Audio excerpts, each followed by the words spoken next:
Makna mukibin dalam ayat itu adalah orang yang berjalan tertelungkup, mirip dengan gaya mukibin ketika berdiri di depan Ba'alwi. Aku bebas memuliakan orang yang pantas aku muliakan karena akhlak dan ilmu yang melekat kepadanya.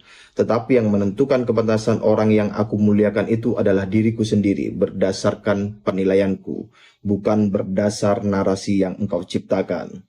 This is Sparta!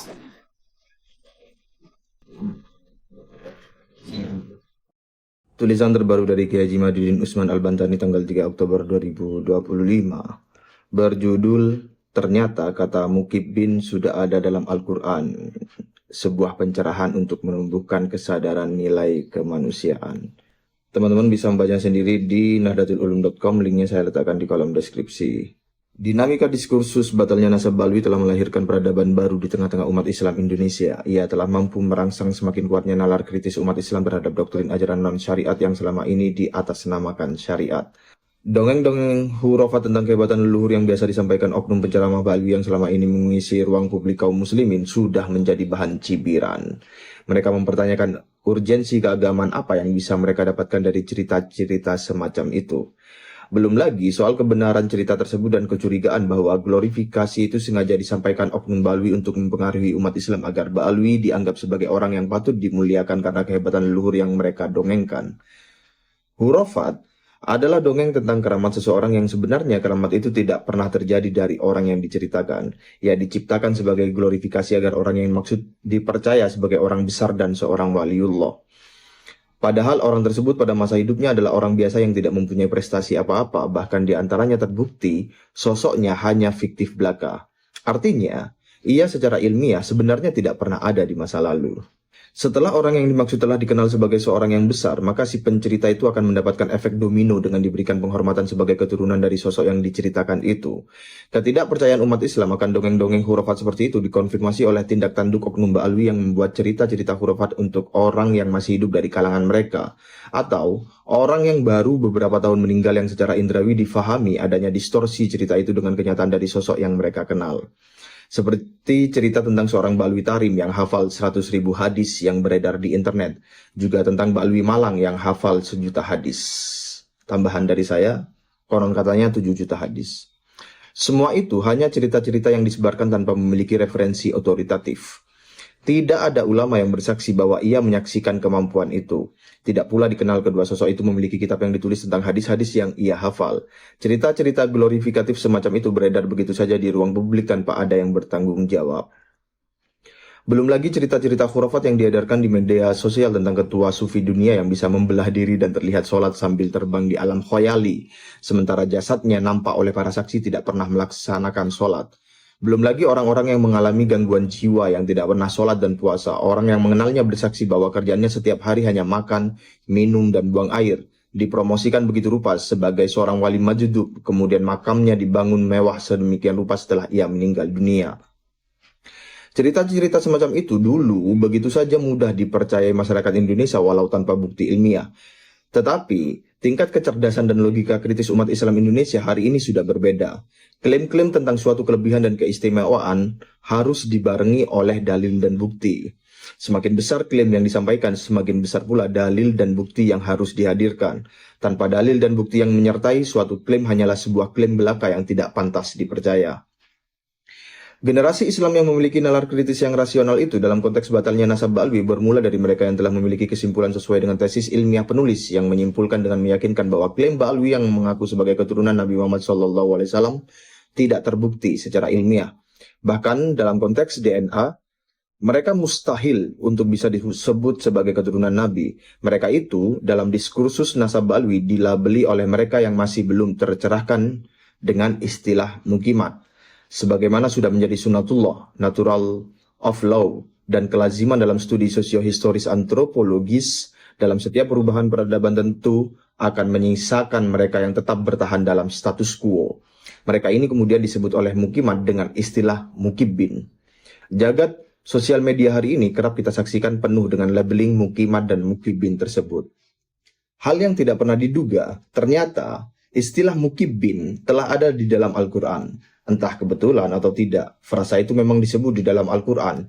Yang lebih mengherankan, substansi ayat yang menyebut mukibin itu mirip dengan yang selama ini disematkan oleh mukimat kepada mukibin. Ayat yang dimaksud adalah sebagai berikut. Afamay yamsi mukibban ala wajhi ahda amman yamsi sawiyan ala siratim mustaqim. Apakah orang yang berjalan dengan wajah tertelungkup itu lebih mendapatkan petunjuk ataukah orang yang berjalan tegap di atas jalan yang lurus? Kalimat mukibban jika dibaca kasroh maka akan menjadi mukibin. Makna mukibin dalam ayat itu adalah orang yang berjalan tertelungkup, mirip dengan gaya mukibin ketika berdiri di depan Ba'alwi. Allah dalam ayat itu bertanya, apakah orang yang berjalan menelungkupkan wajah lebih mendapat petunjuk daripada orang yang berjalan tegap di atas jalan yang lurus?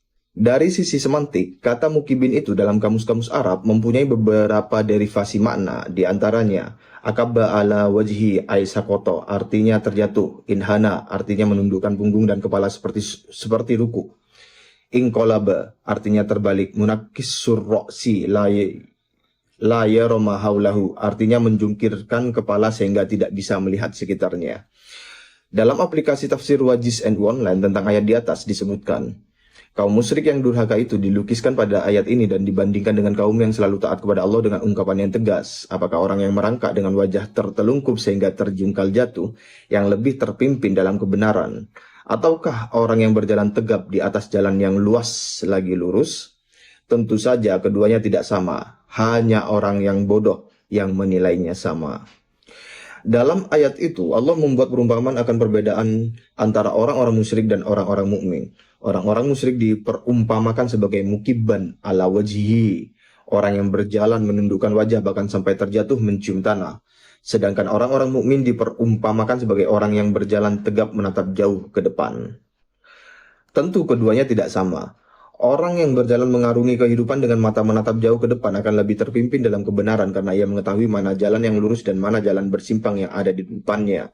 Sementara mereka yang berjalan tertelungkup di atas tanah, ia bisa mengetahui jalan yang ada di depannya hanya dari perkataan orang.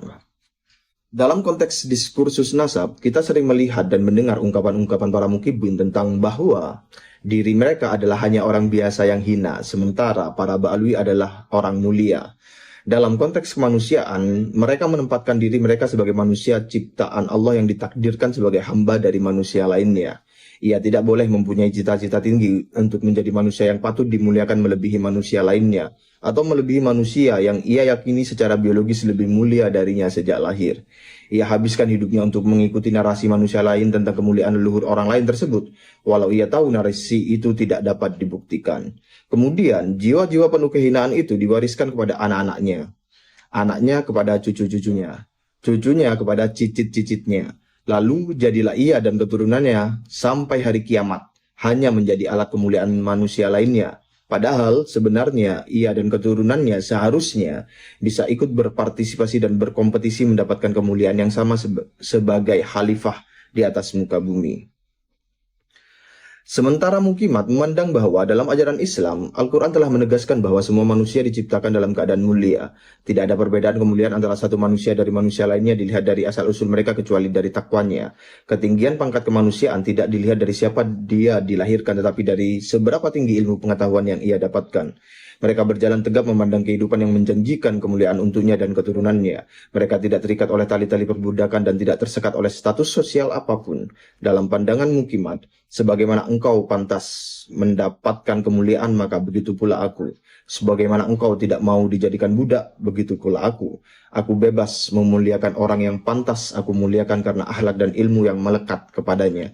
Tetapi yang menentukan kepantasan orang yang aku muliakan itu adalah diriku sendiri, berdasarkan penilaianku, bukan berdasar narasi yang engkau ciptakan.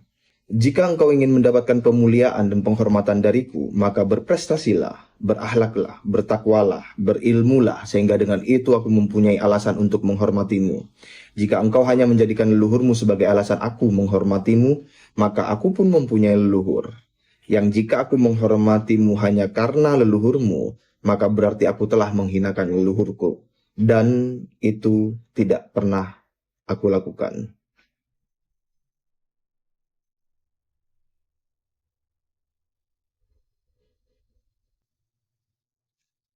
Madness.